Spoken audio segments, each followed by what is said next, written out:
अगर खुद भगवान आपकी सेवा से प्रसन्न होकर आए तो क्या आप उन्हें पहचान पाएंगे?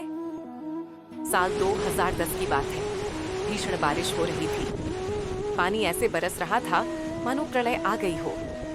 सबसे ज्यादा परेशानी घाइयां झेल रही थीं, जो ठिकाने की तलाश में इधर उधर भटक रही थीं। गांव के एक साधु बाबा ने यह देखा तो उनका हृदय पिघल गया।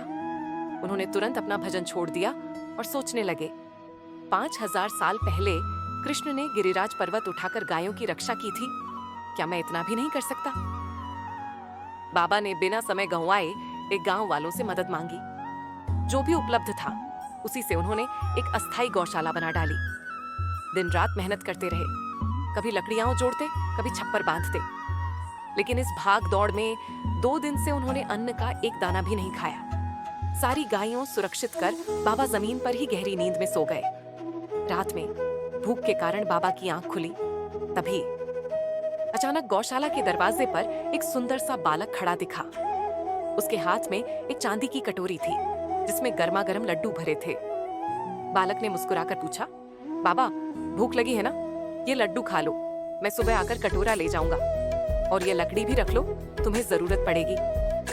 ये कहकर वह अंधेरे में गायब हो गया। सुबह गांव में हड़कंप मच गया।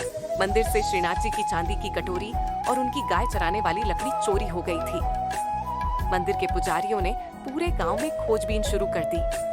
बाबा को जब यह पता चला तो उन्होंने कटोरी और लकड़ी उठाई और उजाले में ध्यान से देखा। ये वही कटोरा और वही छड़ी थी। बाबा ने तुरंत पुजारियों को बुलाया और पूरी घटना सुना दी। फिर प्रेम पूर्वक श्रीनाथ जी की कटोरी और लकड़ी उन्हें सौंप दी। बताओ तो, चोर कोई और नहीं बल्कि वही थे जिन्हें मंदिर में पूजा जा रहा था।